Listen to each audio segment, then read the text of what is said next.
Tá lá, né? Shazam. Ele tá gravando isso aí, ó.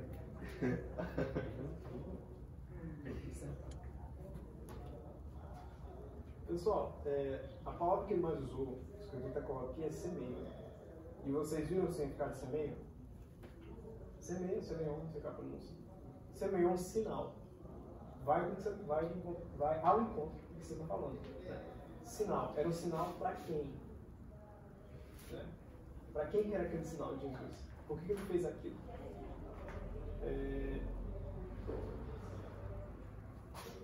O escritor está dizendo aqui que é o seguinte: ele não usou as palavras poder, ele não usou a palavra teros para falar de maravilhas, porque esse não foi o enfoque daquele primeiro milagre.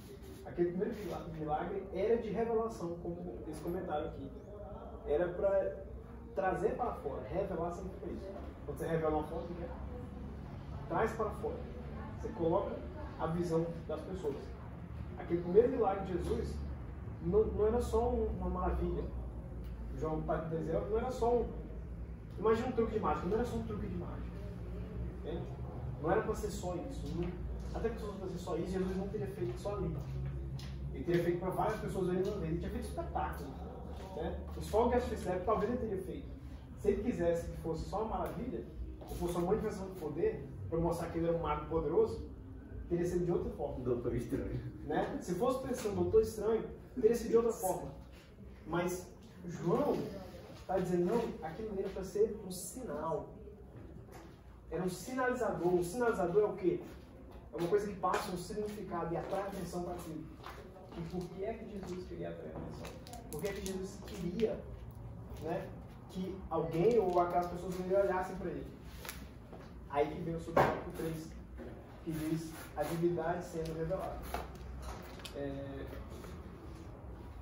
João, ele interpreta aquele milagre ali, pessoal. A gente já vai entrar no milagre, detalhes. Se o vinho não é, a gente vai entrar. Eu sei que vocês estão esperando por isso. Eu sei que vocês querem saber da polêmica, mas a gente vai chegar lá já.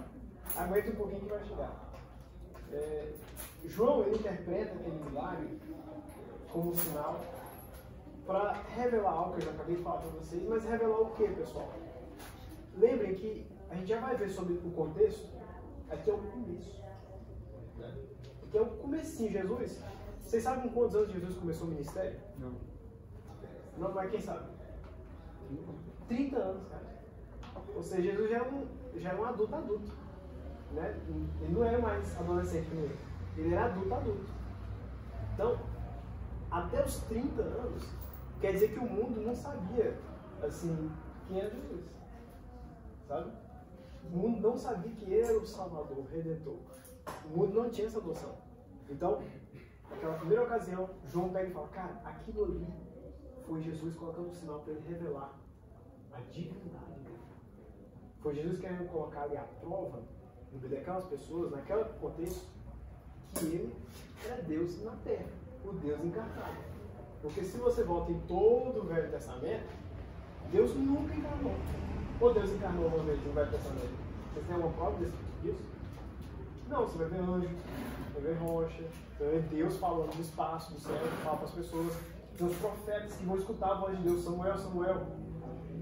Tem várias ocasiões assim que a voz, você escuta a voz, você vê o sinal, você vê o mar abrindo, você vê várias coisas. Mas o Deus em forma de uma pessoa não existiu, certo? Mas agora com Jesus isso vai acontecer.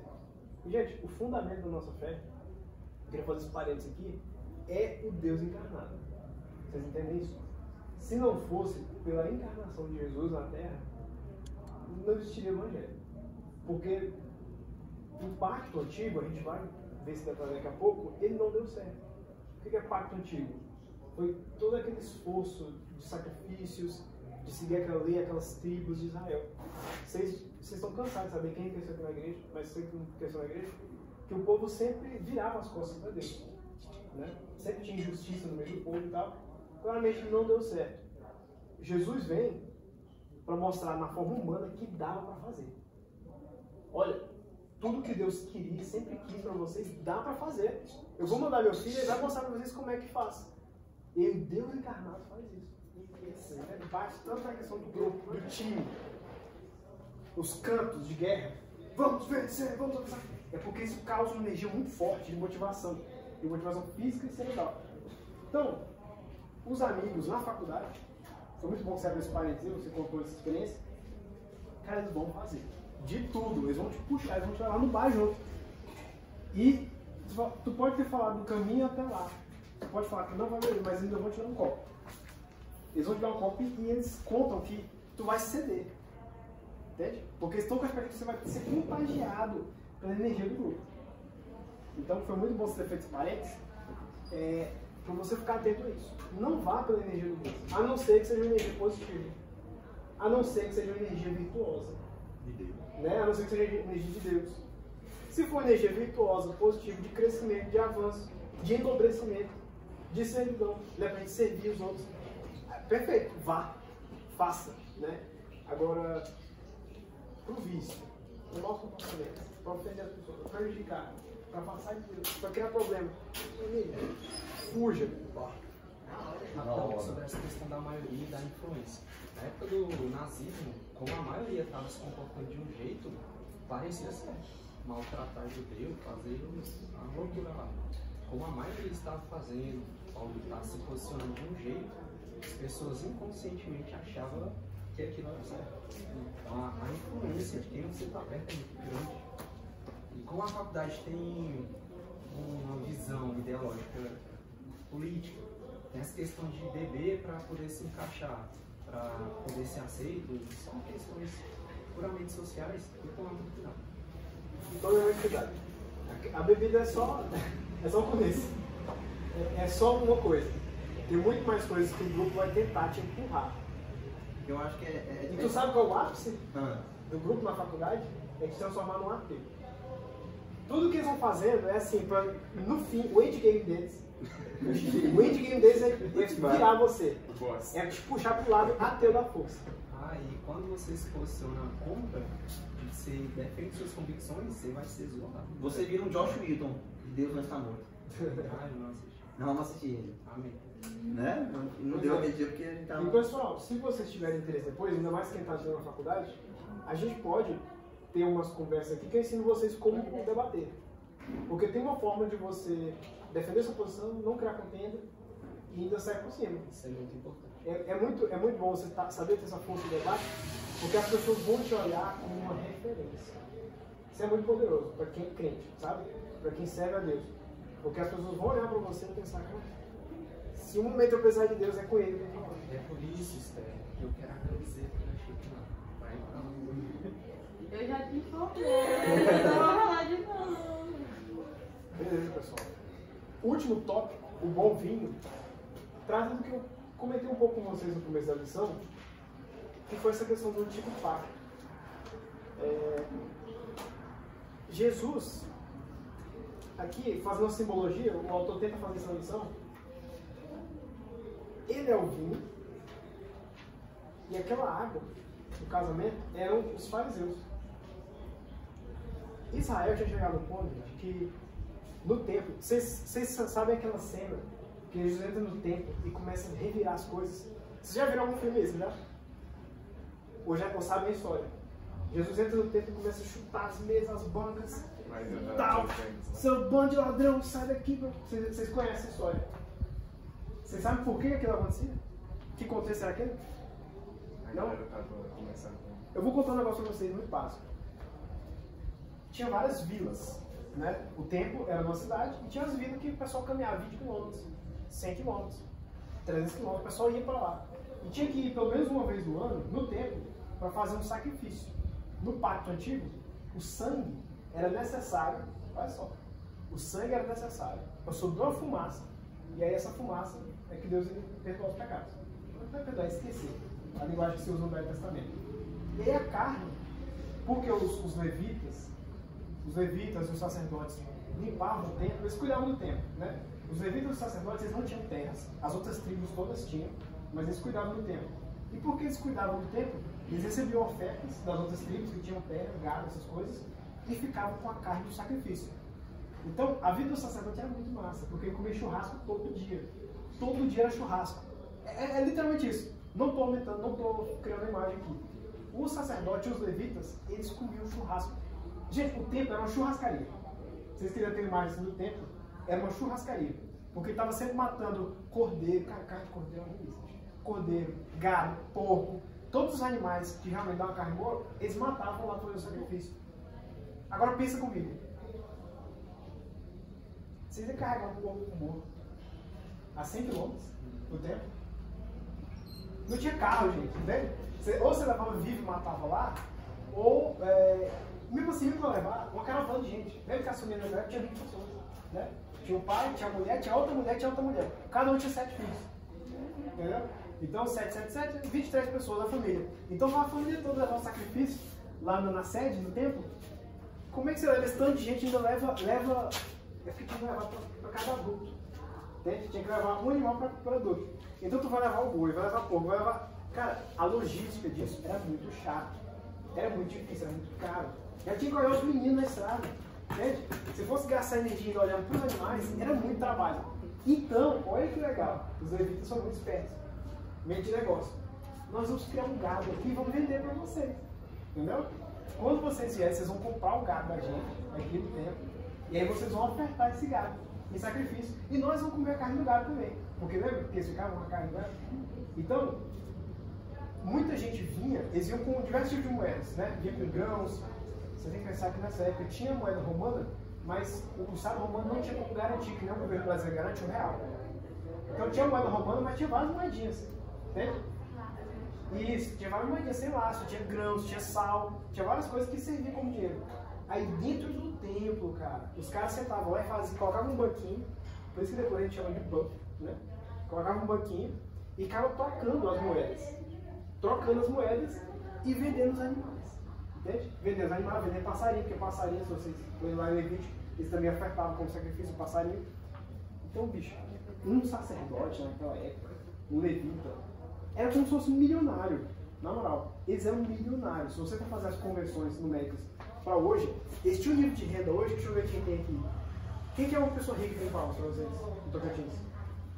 Gaguinho. O Gaguinho? Era o Gaguinho, bicho. Era o Gaguinho, o O Gaguinho, rapaz, sabe?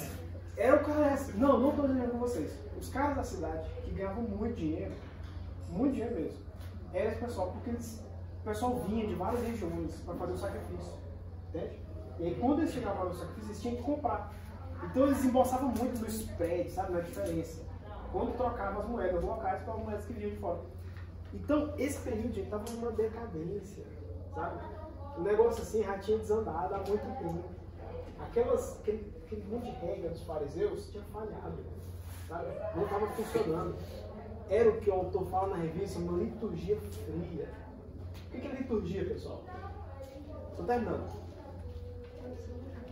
Rotina, mas uma rotina em que contexto?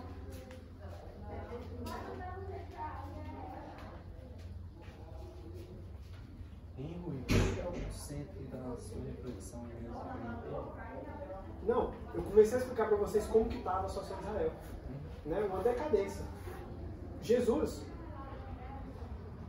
a simbologia que o autor da revista vai fazer é o seguinte, olha, aquela água antiga, né? A água virou uma coisa boa nesse contexto. Aquela água antiga dos fariseus. Era aquela liturgia antiga que não produzia resultados. Era uma liturgia fria. Era uma religião assim que era só a repetição. Era só a repetição, não tinha significado. Tem uma frase muito legal que eu vi aqui, que diz assim: o pecado deforma, a religião reforma, mas somente Jesus Cristo pode transformar o nosso interior. É uma frase muito poderosa para mostrar isso. A religião, ela tenta colocar forma de um jeito, né? A gente tenta crescer dentro das regras, mas só Jesus, ele consegue te dar o significado do Evangelho. Porque regra por regra, tipo assim, a gente vai ver mais pra frente que não se trata só de seguir um princípio, só seguir a regra. Você tem que acreditar. Você tem que fazer uma coisa porque você acha que aquilo é o certo, aquilo é bom. Sabe? É uma dúvida que eu tenho como ser humano. O Jesus era judeu? Ele Era assim, né? Por que ele não defendeu o judaísmo? Porque ele não veio para a Terra com essa missão. Ele veio encarnar Deus na Terra e ele ia trazer uma nova, chama de nova aliança, um novo pacto. Entende? Porque o pacto antigo, ele falhou. Né? Israel se afastou de Deus diversas vezes. No trimestre passado, se tivesse vindo na escola, tu teria visto. A gente falou dos profetas menores várias vezes e falava muito disso. O rei anti-religião, anti-Deus. E o profeta, tentando falar lá, voltem para Deus, voltem para Deus, volta para Deus. E 400 anos, e aí Israel é conquistado por povos estrangeiros várias vezes, falhou, pacto antigo. Jesus vem como um bom vinho. Jesus traz um novo sabor, um novo sabor para a vida do povo. Que depois não ficou só para Israel, mas para toda a humanidade. Não é bonito isso? Não só para aquele povinho, mas para todos. Pegando o gancho aí, respondendo essa pergunta, por que Jesus não defendeu o judaísmo? O judaísmo ele tem como princípio básico, né, a crença em Deus. Tá? Se Jesus fosse defender a crença em Deus, qual o propósito dele estar aqui na Terra? Ele ter descido? Ele justamente desceu para dizer, olha, para subir ao meu Pai tem que crer em mim. No Antigo Testamento as pessoas criam em Deus, mas não tinham temor a Deus. Há uma diferença, você crê e você temer. Temer não é ter medo. Temer é você respeitar, não fazer, não pecar, não porque é uma obrigação. Porque antigamente era assim, eles tinham medo de pecar, porque se pecasse, tinha que pegar o melhor gado e sacrificar. Era menos dinheiro para eles. Tinham que sacrificar para ganhar aquele dinheiro. Jesus não queria isso. Jesus queria, olha, não é por sacrifício, sacrifício terreno, mas é sacrifício de alma. Tem que se entregar a mim com a sua alma, com o seu coração, com tudo que você tem. Não só um gado morto, mas tem que ser a sua alma. Então Jesus ele não defendeu a crença somente em Deus e ter que matar animal. Não. Jesus ele veio aqui, ó, quer subir para o céu? Tem que crer em mim. Aquele que crê em mim, né, vai ter a vida eterna. Amém? Amém. Eu diria que é muito fácil você só admitir que Deus existe. Não, assim, eu digo que é cômodo, né? Porque é confortável saber que existe um Criador, sabe? É confortável pra caramba isso. Acho que eu já falei alguma vez pra vocês. Cara, se Deus não existir, eu não quero nem mais essa possibilidade, porque eu não quero viver, sabe? O que existe aqui? Não faz sentido. A gente outra seara, a gente pode debater depois. Mas se Deus não existe, mano, nada faz sentido. Nada. Porque o universo é vasto demais para ter surgido do nada, entende? É uma coisa muito preenchida, muito detalhada, muito complexa. A gente não conhece nada sobre... Pra vocês terem ideia, o oceano, por exemplo, é uma coisa que está bem aqui perto da gente. A gente não estudou 1% do oceano. A própria Terra tem milhões e bilhões de conteúdos que a gente não sabe o que é, do que é. Entende? Eu tive um pensamento que Jesus transformou a água em vinho e estava incentivando o povo. Não, ele usou aquela oportunidade, eu entendi a mensagem, mas eu pensei nesse outro lado também. Ele solucionou uma questão pontual. Pontual. No contexto, né? Porque era um primeiro festivo da vida, como eu expliquei para vocês. E aí ele aproveitou aquela pontualidade ali, aquela questão circunstancial, para dar um sinal para quem? Os discípulos. Se ele fisicamente já não tinha acabado aquele vinho, o povo tivesse já quase se embriagando, ele não tinha multiplicado mais. Indica. Perfeito. Então, pessoal, quando que foi esse milagre? Queria só recapitular com vocês. Vocês sabem? Eu falei onde que foi. Onde vocês sabem, né? Onde que foi? Se puder repetir. Bem, quando? Onde? Primeiro onde? Onde? Em Caná. Na cidade de Caná. Ficava na região baixa da Galileia, às margens do rio, do mar da Galileia, do lado de Nazaré. E quando? A data, vocês têm noção? Não um ano, mas uma referência de período. 3 anos antes de Cristo. Exatamente, é isso. É isso mesmo, Esse é o sabe? primeiro ano do ministério de Jesus. Ele tinha 31 anos nesse período. É o começo, gente. Ele não tinha feito nada em público ainda. Entende? Então é o primeiríssimo, é o primeiro ano do ministério de Jesus. É o primeiro sinal. E que ele usou para manifestar a atividade dele com os discípulos dele. E agora, pessoal, A gente tem 5 minutos, né? Vamos polemizar, né? Aí eu vou só revisar com vocês algumas coisas. Primeiro sinal, qual é? Transformar água em vinho. E perguntar isso lá. Ixi, vai dar isso. Quais são as 3 palavras? Quais são? São 9,50. É, simulado. Quais são as 3 palavras que a gente traduz milagres? Dunamis, Semeion e Teros. O que significa Dunamis? Boa obra! Boa obra? Obra poderosa. Entendi a bomba. Obra poderosa. E Semeion significa? Sinal. Sinal. Então a tradução que João usa, pessoal, é Semeion, tá bom? Se vocês por um acaso forem ler a Bíblia no grego, o Evangelho de João, vocês vão ver lá, Semeion, no texto, né? E a outra tradução é Teros, que significa maravilha, né? Um espetáculo, é uma coisa assim. Mas que João não vai utilizar muito. De acordo com o dicionário Vini, eu não sei se é Vine, é Vini a pronúncia aqui, ele está pedindo mais significado da palavra Semeion, de sinal. O significado da palavra Semeion, para além de sinal. Além de sinal, qual é o significado da palavra Semeion? De acordo com o dicionário Vini. Está no texto da lição. Revelação? Hã? Revelação. Mas tem relação com o campo semântico, mas não é não. É outra coisa. Marca, né? Ferradura, não tem? Marca. Prova, distinção. Então, Semeion, marca, prova, distinção. E sinal. Sinal, marca, prova, distinção. E...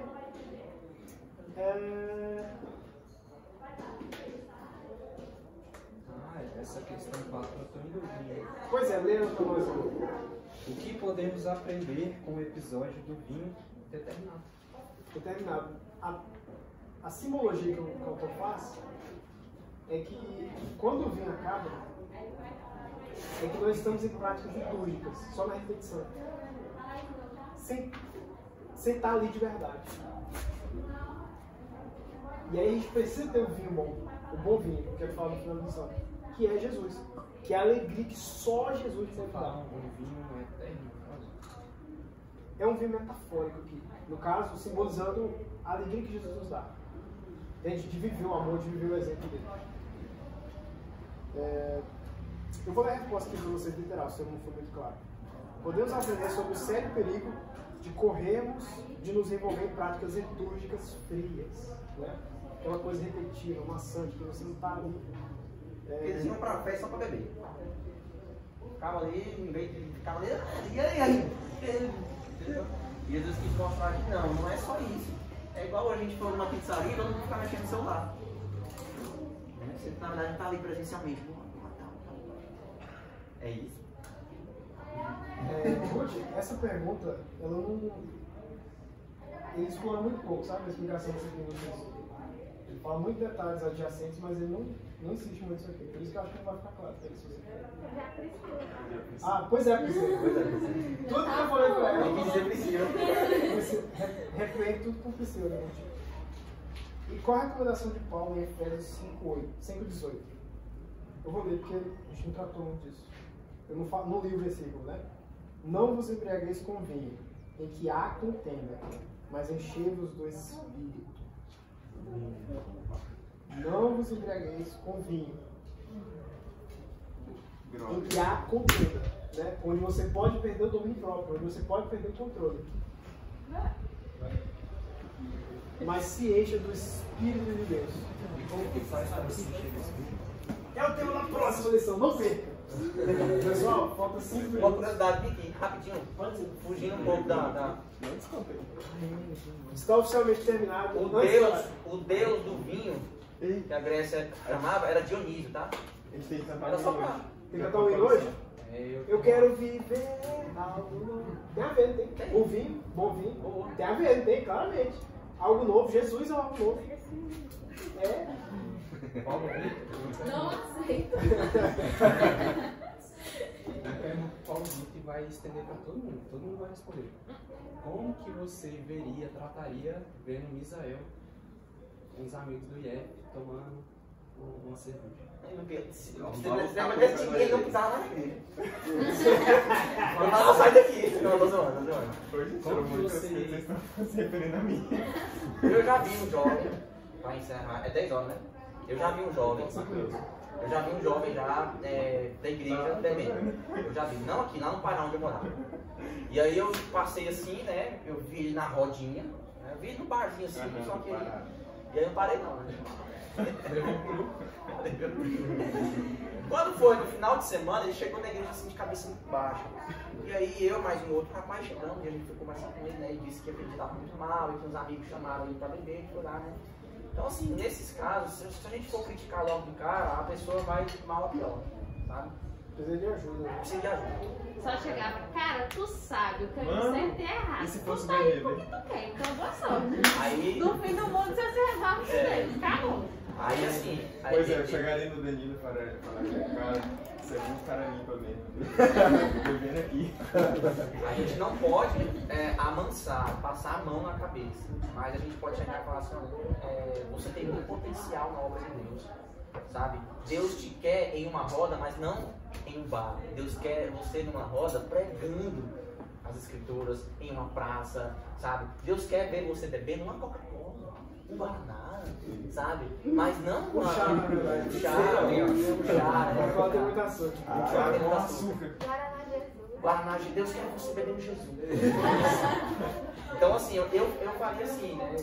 E depois que eu desse esse chazinho de hortelã, eu iria falar, cara, como é que você faz isso, cara? Depois que a gente, depois de você de curar a ferida, você vem com a questão do ensinamento. Olha, não pode, vamos fazer um acompanhamento com você, vou lá na tua casa, vou reunir uns jovens, tal.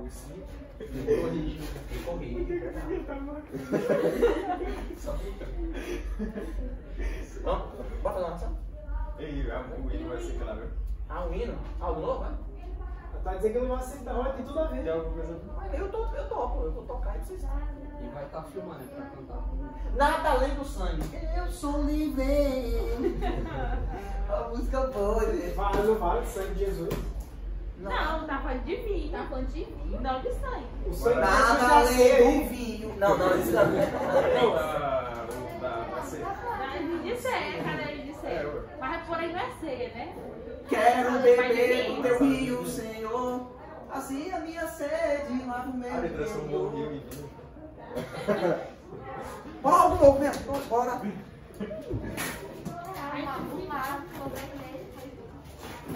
Vai querer vinho. Ah, qual é o hino? Algo novo, né? Vai aparecer holandês, pelo amor de Deus. Você tá bom? Tem nada a ver. Eu quero vinho. Eu quero vinho. Quero beber do teu rio, Senhor. Então, tem tudo a ver. Quero beber o quê? Do teu rio. Não vinho, mas do teu rio. Águas vivas. Peraí, deixa eu pesquisar. Não, mas a gente nunca tem de vinho. Tem, tá sei, eu Pois sei, é. 75. Vencer a alma te chama. Esse aí? vencer a- Então, beleza. Já é, então. Como Resolvemos. que é o 39? O 39. Calma, gente, calma. O 39 também é alguma coisa pra você. Eu vou dar Mas antes o 300. 301, né? É. O mais curto. Eu não conheço, mas eu Vai não levar uma conheço. parte pra gente tocar. É só participar de vinho. Aí, será aqui. Mas. Vinho, todos os pensadores. Vai, vencer a alma te chama vencer a alma. Só o refrão, né? Namorar? Vamos. Senhor, muito obrigado por essa oportunidade. Eu aprendi mais do que ensinei. Senhor. Muito obrigado por isso que o Senhor nos deu esta manhã. Pai, que nós saímos aqui conscientes de quais são os princípios corretos do teu reino, inclusive no nosso tratando. Nós pedimos a tua bênção sobre o resto desse dia e sobre toda a noite. Muito obrigado por tudo. Mais uma vez, abençoa aqueles que não puderam vir, que eles possam ver na próxima. Em nome de Jesus. Amém. Vamos todos. Pode tirar uma fotinha, gente, aqui. Título da lição e resumo da lição. Tá. Bora aí, junta aí. Não, tem que ser daqui pra cá. Vem pra cá. Porque vinho vai dar Israel.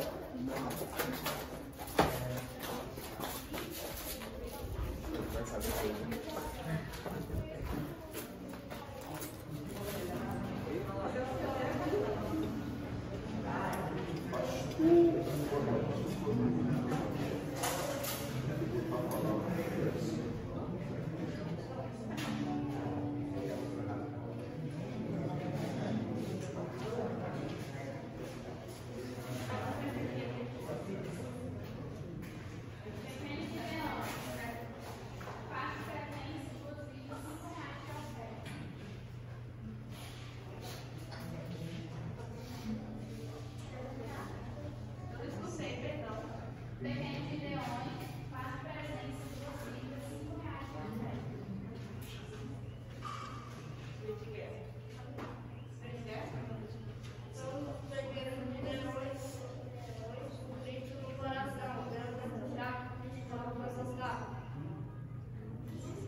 essas árvores para vocês e vocês não vão comer daquela árvore.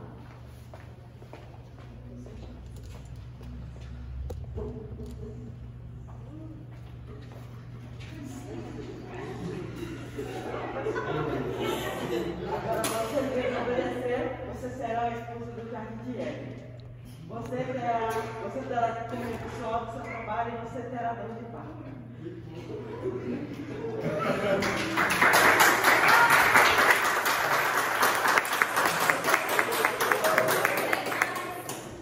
Com o pecado de Adão e Eva, da sua desobediência, nasceram seus filhos, Caim e Abel.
É a transgressão da lei de Deus.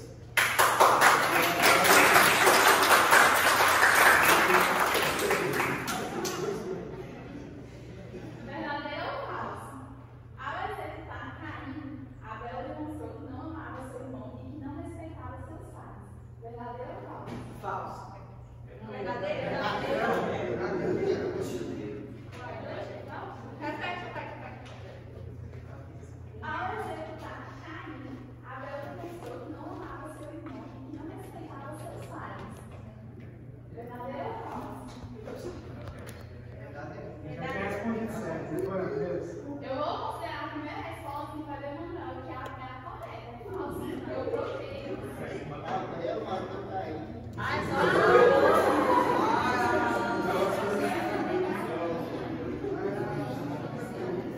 Sala da terra. 11 presentes, 7 livros, 2 cães, 25 carros de oferta. Aqui é o Sal da Terra. Deus do céu e vai na terra. Título da lição. O primeiro sinal, carne e vinho. Resumo. Os sinais que Jesus realizou visavam fazer com que o reconhecessem como o Redentor anunciado pelos profetas, sem a manifestação plena do Deus Filho encarnado.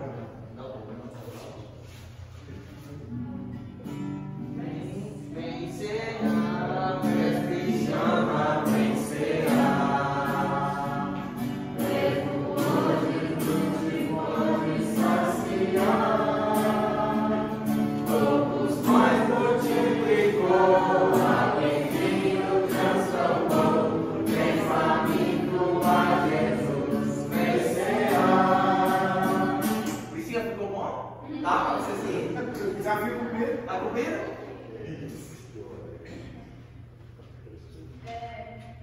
O milagre em Caná da Galileia, qual foi o propósito de Jesus? Em realizar um favor. Mostrar um sinal. Quero um sinal. É o sinal de quem? Só tô. Como é que a pessoa? Para que as pessoas sabessem o que eles podiam fazer.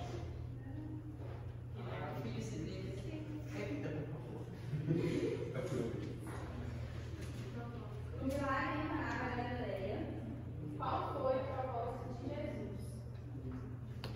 Depois fala De um propósito.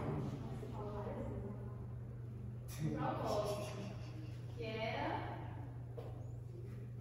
A manifestação de que Jesus revelar que Jesus que veio para a humanidade. Sinal. Vou ver. Não, esse é Não, Pedro ensinou isso. Vou ver. Verdadeiro ou falso? Para mim, mãe e filho, havia em um relacionamento espiritual, com Maria e reconhecendo como seu Senhor. Verdadeiro ou falso? Cadê as palmas? Cadê essas palmas?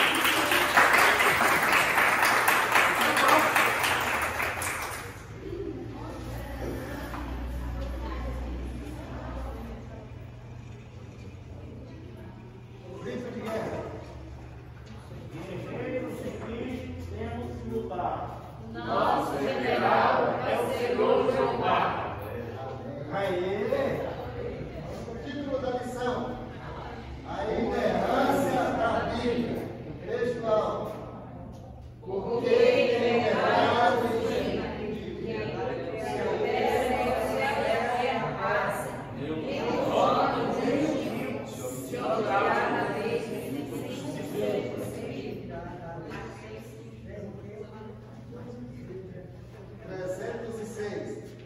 a palavra de Deus é doce, mas perdão. A palavra de Deus é para mim um tesouro sem igual, tem valor. Fala do amor de Deus, do amor que não tem fim, mais precioso do que o mundo é esse amor. Deus é doce mais que o mel, o que toma pela fé há de ser fiel. Porque Deus nos concedeu o Emanuel, rocha viva onde permanente fé. Vai cumprir o desafio? Vai ser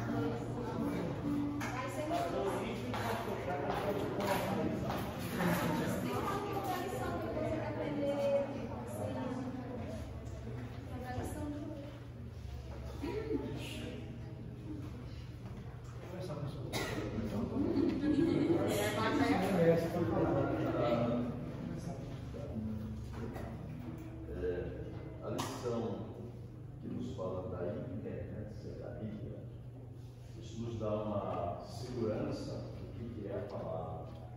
Essa inerrância quer dizer que ela não tem falhas no contexto da visão de Deus. Os homens foram extremamente inspirados. A palavra foi extremamente escrita, como nós falamos anteriormente. E às vezes alguém diz assim: a Bíblia aceita tudo que é papel. Graças a Deus que não. A Bíblia foi escrita primeiramente em pedras, depois em argila, depois passou para o pergaminho e depois para papiros. Então são esses pontos que a gente pode ter a seguridade dela. E aí depois transliterada para o papel. E nessas traduções, nós temos a Bíblia em vários idiomas, mas o ponto forte dele é o hebraico e o grego. O caldeu, o arameu, também tiveram as partes delas, mas o Novo Testamento é praticamente todo escrito no grego. E o Antigo Testamento, a maior parte, no hebraico. E isso nos dá a seguridade, porque esses textos, ainda hoje, existem esses livros hebraicos e gregos. E a gente tem a segurança disso. E um outro detalhe dessa segurança é que nós encontramos quando Jesus disse em dois textos que nós lemos agora, que é João 14, versículo 6, ele diz: eu sou o caminho, a verdade e a vida. Então, caminho seguro é Cristo. Verdade garantida é a Bíblia. Depois ele diz assim: certifica na verdade que a tua palavra é a verdade. É a Bíblia que pode trazer uma transformação, uma mudança no interior da nossa alma, que pode nos elevar, modificar os nossos pensamentos, as nossas ideias, os nossos propósitos, o nosso futuro. Se a gente analisar o futuro, nós temos um personagem fantástico, de Moisés. Moisés, ao ser criado pela filha de Faraó do Egito, daria ele o quê? O grande Faraó. Só que, dentro dos 12 anos que ele viveu com a sua mãe, Jacobé, que ela devolveu Moisés aos 12 anos, de 12 anos nós temos uma coisa muito importante. Ele nem é homem nem é mais criança, mas ele está formado. Na hora que ele teve a decisão de fazer, ao momento que ele teve que tomar a sua decisão entre seguir o povo de Deus e o seu grande Faraó, ele preferiu sofrer com o povo de Deus, pastorear no deserto. E quando foi, na hora que Jesus Cristo apareceu, o momento mais difícil da vida de Jesus, Moisés e Elias que aparecem como ex-humanos fazendo mortificando Jesus. E ainda mais um detalhe: Moisés, se tivesse se tornado Faraó, o ano 499, estaria ali as múmias todas encaixotadas e congeladas. Moisés não teria passado nada mais do que para a história como mais uma múmia. No entanto, nós temos que ver que Moisés está no céu. Amém. E isso faz a diferença a palavra de Deus. Isso que purifica a nossa vida. Se alguém quer a terra, ele pode fazer qualquer coisa, mas se ele quer o céu, ele começa a falar com Deus. Amém. Amém.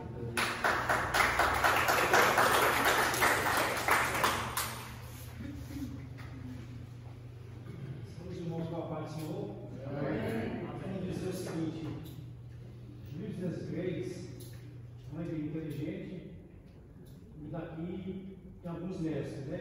Pastor Deon, Pastor Chaco, Pastor Denise e os demais, né? Mas eu sou curioso, eu gosto de estudar. Irmãos, eu quero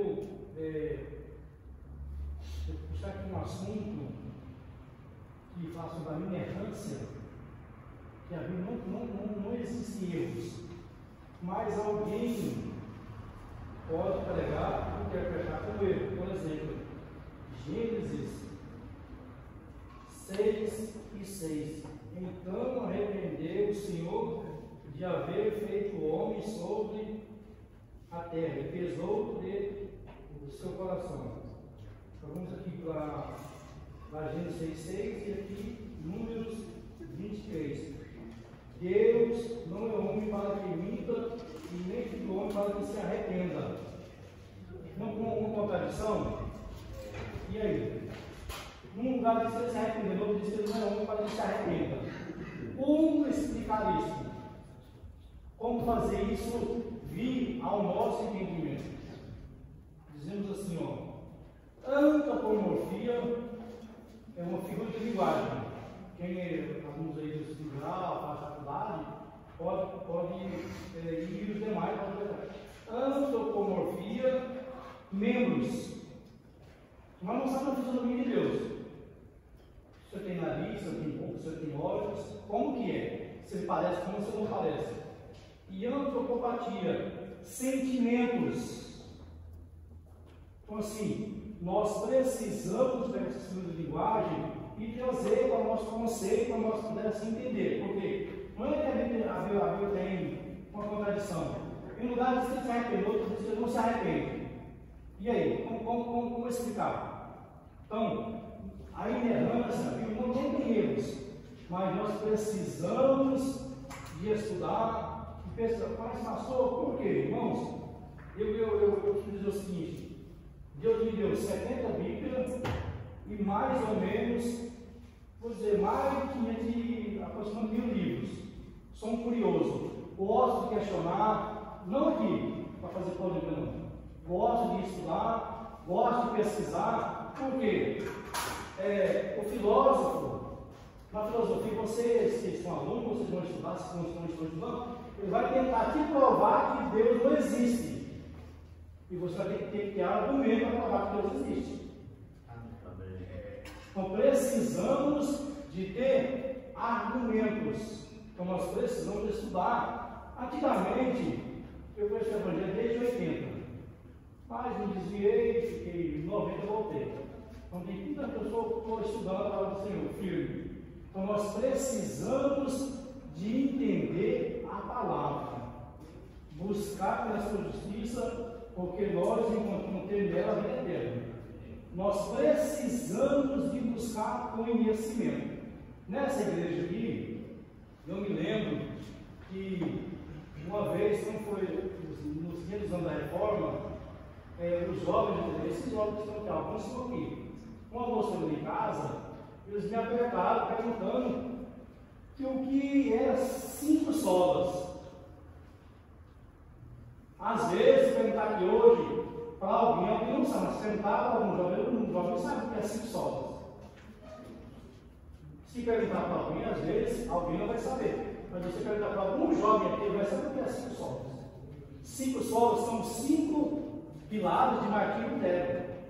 Né? Então, assim, nós precisamos ser alunos da escola dominical, que nós aprendemos. Aqui nós aprendemos para a noite, ou lá no colégio, ou lá na faculdade onde você vai, quando alguém te perguntar, você que na ponta da língua para responder para ele. Ou não, eu vou pesquisar, ou vou perguntar para o pastor, ou ver da igreja, quando for amanhã, ou segunda-feira, ou quando nós segunda-feira, tem a resposta para ti. Para mim, nós precisamos, essa igreja aqui, é uma igreja diferenciada. Por quê? Porque o pastor, o estudioso, os auxiliares também, eu, o pastor Chagas, o pastor Aldeon, somos estudiosos, e os demais obreiros. Nós precisamos de ter na mente e no coração a palavra de Deus. Amém? Amém? Em nome de Jesus.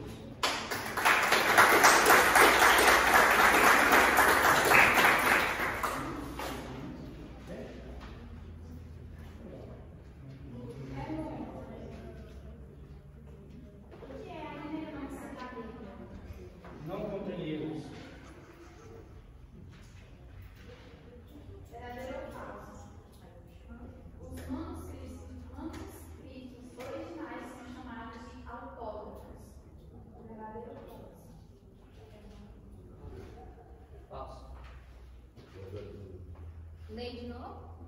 Os manuscritos originais são chamados de autógrafos. Verdadeiro. Falso. E para mim, confessional é resposta.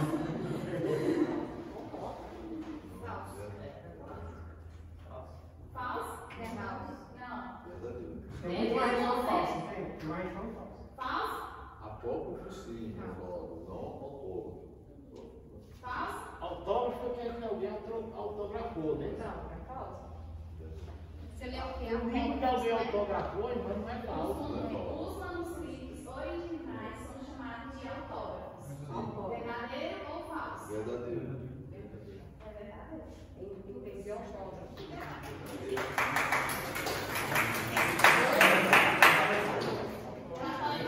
Na melhorar.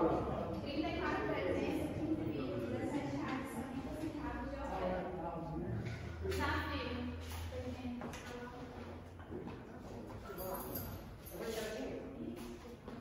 Vixe, você só pega teatro.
de hoje, quem falar de cabeça o nome dos 12 discípulos?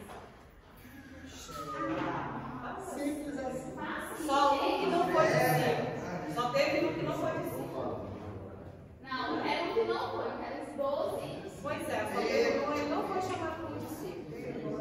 Segundo Marcos 3, não, nem vou falar nem na frente. Tiago, João, barriga. A gente vai ver. Não, tá sozinho, mas nem falar nada. Ó. Ok. André. Felipe. Tiago.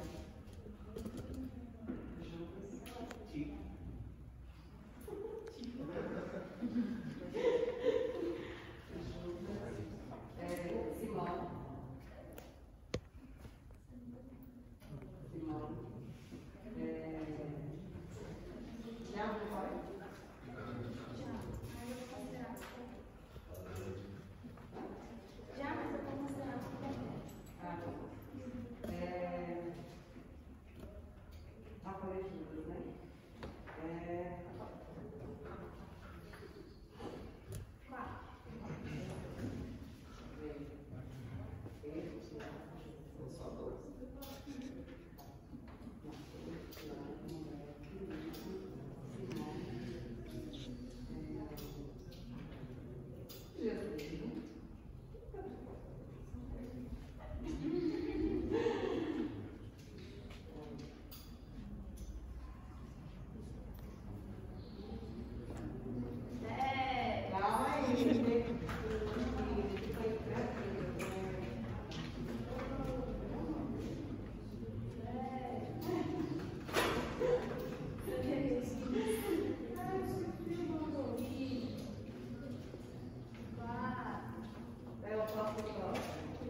Bartolomeu, André, Felipe, Tomás, Tomé, Judas. Eu falei oi? Vai dar bom.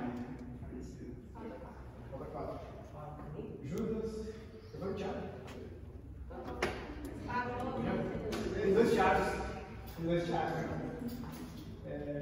Aí falta só 3 agora. Então só pode ir, coloca por favor.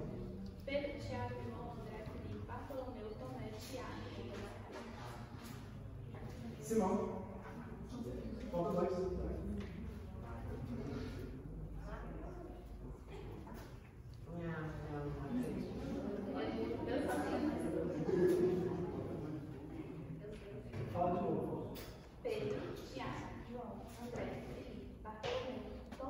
Tiago, Simão. Não tem 10, não. Falta 9.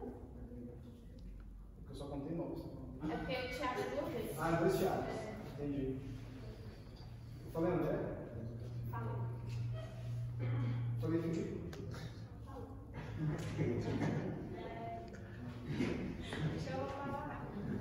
Falei Mateus? Mas Mateus foi o discípulo? Outro Mateus. Falta só um agora. Peraí. Se vocês contar, não vou lembrar. Falta só um, peraí. O Fábio me dá o bombom.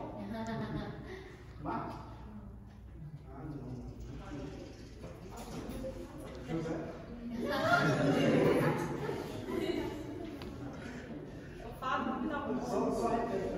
Não, repete. Pedro, Tiago, João, André, Felipe, Bartolomeu, Mateus, Tomé, Tiago, Simão, Judas.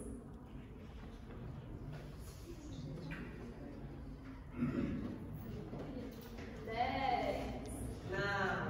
Você pode dar a dica da letra pra você? A música da semana passada.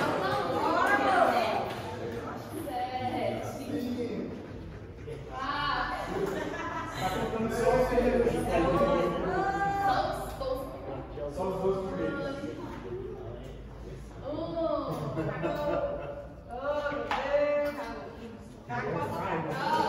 Vai, voltou? Vai lá.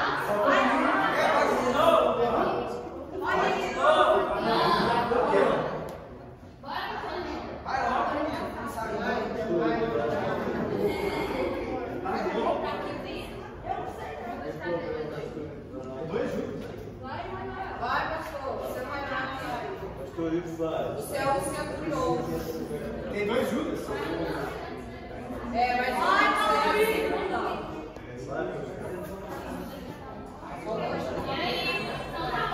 eu vou! Não.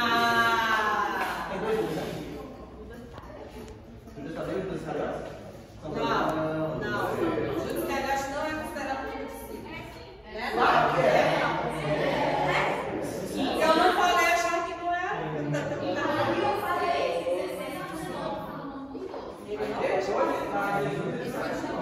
depois ele sai e entra no outro. Vamos lá, Judas Iscariotes. Pelos nomes, Judas Iscariotes, Thomas, Tadeu. Não, Tadeu não sei, né? Tadeu, já foi, não, você tá tudo. Judas Iscariotes, Tadeu, Simão, Bartolomeu, mais Felipe, Tomé, já foi na casa. Mateus, Pedro, Tiago, eu sei, só uma pausa aqui. Faltou aqui. Felipe, não falei? Simão, falei. Tomé, falei. Felipe. Vai, quando você fica na Bíblia. Tomé, falei. Não dá um não, eu sei. Dá um não, se ninguém olhasse pra cá, eu ia falar Deixa eu falar, gente, vou orar. Meu Deus. Vou colocar você veio Tiago e João num barquinho. Tomé, Felipe e Tadeu. E outro barquinho. Depois Felipe. Falei todos, tá falando coisa não.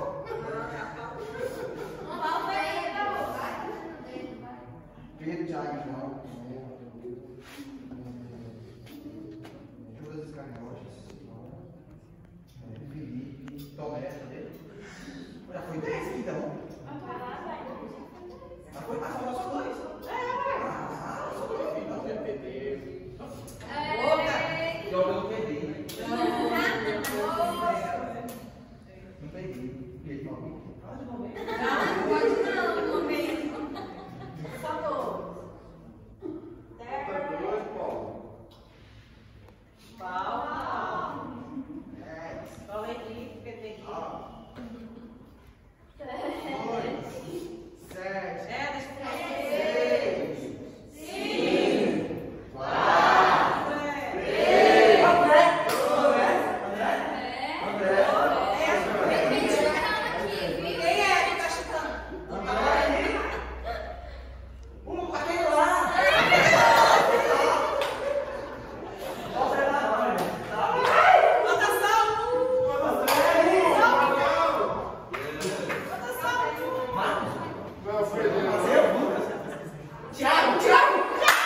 culto, seguindo, projetando 2022, né?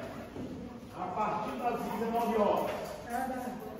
Oremos ao Senhor, Deus e Pai, nós queremos agradecer por mais uma escola bíblica dominical. Continua abençoando a direção da escola, os professores, os alunos, cada um dos teus filhos que aqui estão. Despede-os em paz, abençoa o grande culto à noite. Em o nome de Jesus. Pastor, começa a 19 hoje? 19. Crescer